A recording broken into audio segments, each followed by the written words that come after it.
Kisah misteri ini diceritakan oleh seorang teman. Sebut saja namanya Rian.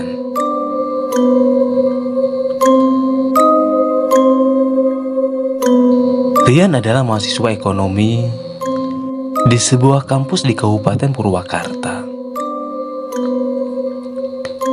Pengalaman horor yang dialami tak hanya terjadi sekali saja, namun beberapa kali di tempat yang sama, yaitu di kamar kosan yang dia huni di awal-awal semester dia kuliah.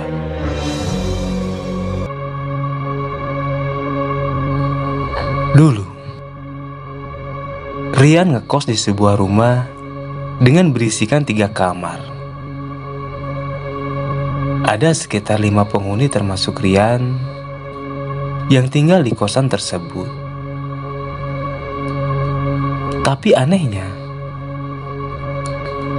dari 5 orang itu, hanya Rian saja yang mengalami kejadian horor di rumah kosan tersebut. Rian merupakan anak perantauan yang datang dari Sumatera untuk berkuliah di Purwakarta. Karena itu permintaan kakaknya yang sudah dulu berada di Pulau Jawa.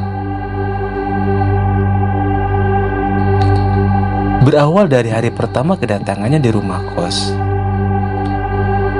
Rian disambut dengan perkenalan misterius.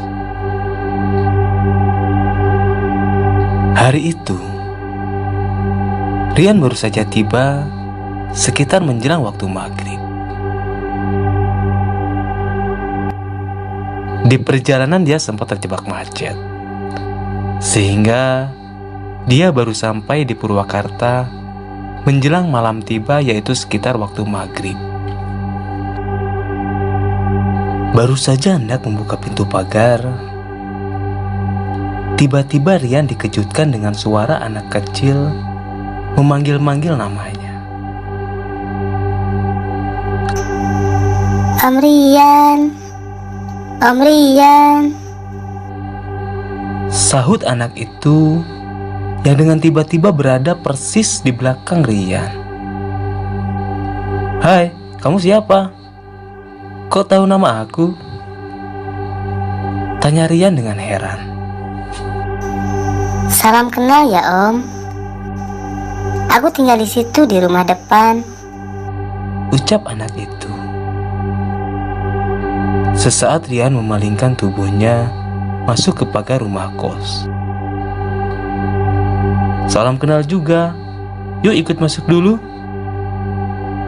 Ucap Rian sambil membalikkan tubuhnya, lalu celingak-celinguk mencari si anak itu. Rian kaget. Anak itu tiba-tiba sudah tak ada di belakangnya.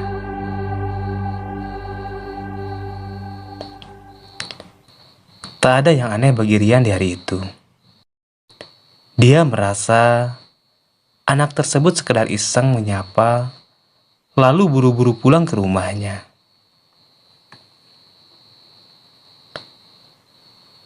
Hari demi hari berlalu. Tepat seminggu setelah pertemuan perdana Rian dan si anak itu. Di suatu malam,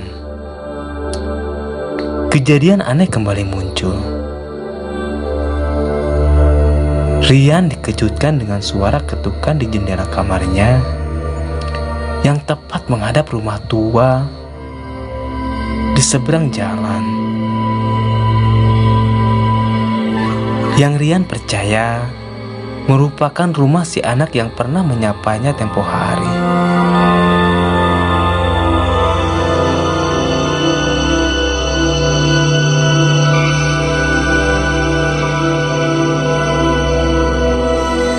Om Rian, Om Rian.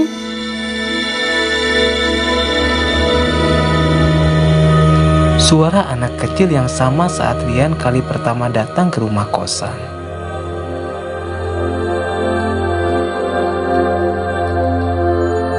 Rian segera bangkit dari kasurnya, lalu mendekati jendela kamar. Dibukanya gorden, terlihat wajah si anak kecil tersebut. "Ada apa?" Main yuk Om. ucap si anak itu. "Hah? Ini sudah jam 9 malam lebih. Kamu nanti dicariin orang tua kamu. Besok aja ya," jawab Rian. Si anak tak menjawab. Dia lalu pergi meninggalkan rumah kos Rian dan terlihat menyeberang lalu menghilang. Rian gak curiga dan merasa ada hal aneh. Dia pun tak terlalu memperhatikan arah pulang si anak itu.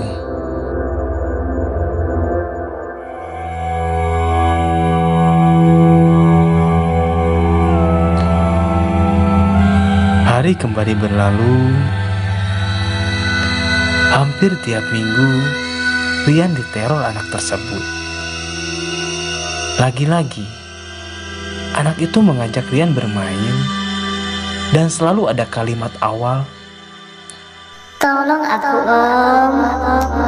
Tolong aku Om.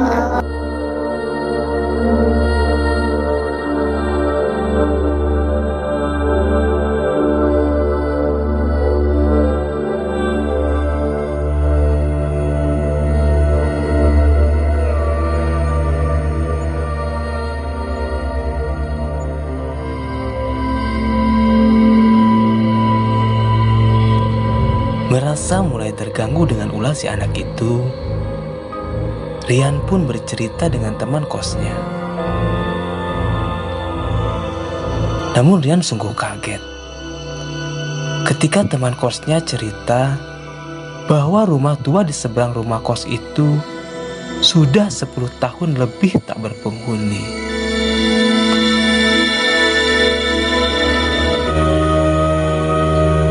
"Kamu jangan ngayal, Kak. Ada-ada aja sih. Mana ada anak kecil di rumah itu. Sudah lama kosong tuh. Kalau nggak percaya, tanya Mang Ujang tuh. Dia udah puluhan tahun tinggal di sini," ucap Aldi.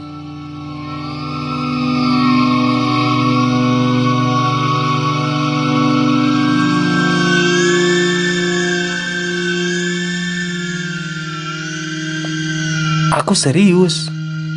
Anak itu ada wujudnya. Saya lihat jelas dengan mata kepala sendiri." "Nanti deh, setelah Mang Ujang balik, gue tanyain ya."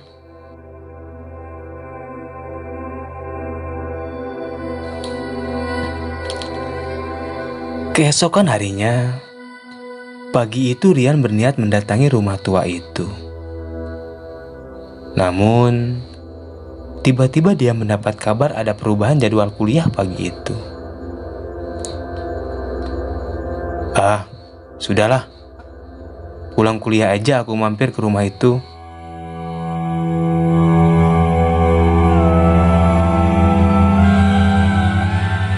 Hari itu, Rian baru keluar dari kampusnya pukul 17.30 waktu Indonesia Barat.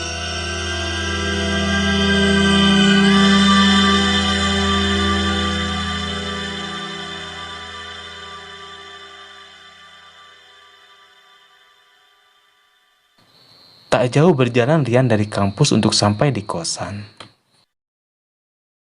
Sesampainya di rumah kos, sudah menjelang waktu maghrib, maka Rian memutuskan untuk sholat maghrib terlebih dahulu. Tepat pukul 7 malam lewat 10 menit, Rian keluar dari rumah kos dan menyeberang menuju rumah tua itu. Dari luar, Rumah itu tampak suram. Hanya ada lampu kecil di teras rumah sebagai penerangan.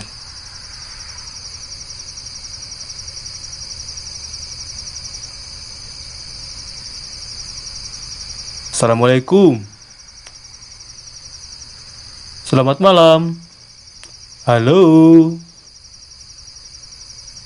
Ucap Rian tanpa rasa curiga. Rian terus mengetok pintu sambil meneriakkan salam.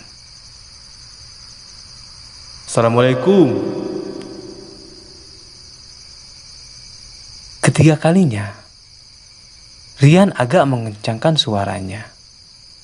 Namun, pintu tak juga terbuka. Tak ada suara sahutan dari dalam rumah tersebut.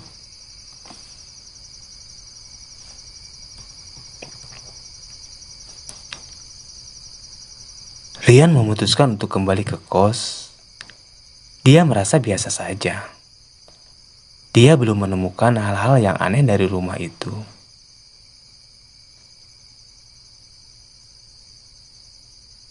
Malam itu, keanehan pun mulai dirasakan Rian. Teror anak kecil itu kembali datang, tapi bukan dalam bentuk nyata.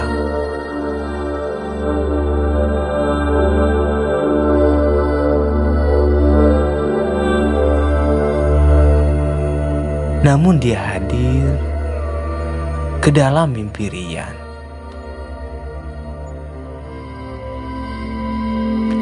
Duh, kok gak biasanya tidur gini ya?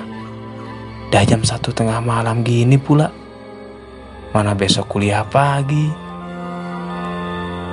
Rian berucap seorang diri sambil membolak-balik badannya yang tengah terbaring di atas kasur.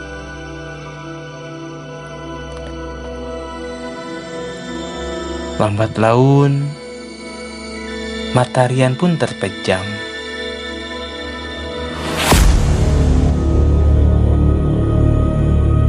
Anak kecil itu pun hadir dalam mimpinya.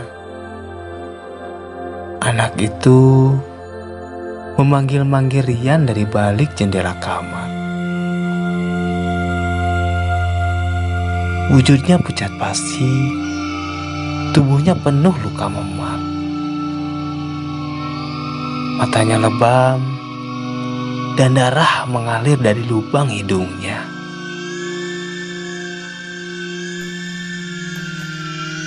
Tolong Om. Tolong Om. Tolong Rian Om. Anak kecil itu terus memanggil Rian sambil menangis.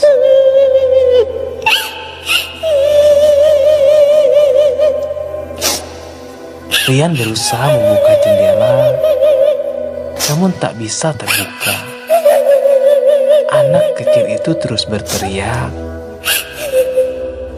Om Rian. Tolong Rian. Ini Rian Om. Tolong Rian Om. Tolong. Tolong Rian Om. Tolong. Wajah anak kecil itu masih menempel di dekat jendela.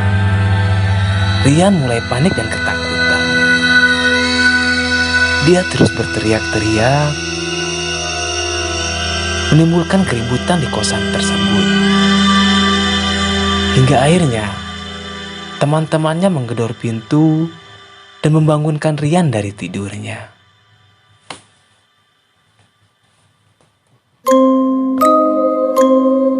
Keesokan paginya, Rian menceritakan kejadian ini kepada Mang Ujang, penunggu rumah kosan tersebut.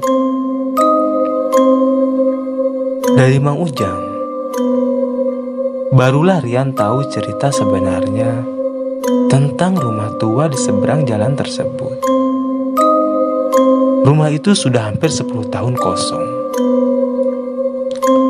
Dulu, ada kejadian mengenaskan dari rumah itu. Ada anak kecil bernama Rian. Usianya kira-kira 10 tahun. Ditemukan meninggal dalam kondisi mengenaskan. Dia menjadi korban penganiayaan dari ayah tirinya. Itulah cerita yang disampaikan oleh Mang Ujang kepada Rian. Rian terdiam. Dalam hatinya dia bertanya, kenapa hanya aku yang diganggu oleh anak kecil tersebut? Apa karena nama kita sama? Semenjak kejadian itu, akhirnya Rian memilih untuk berpindah kos. Dan pertanyaan dalam benaknya itu tidak pernah terjawab sampai sekarang.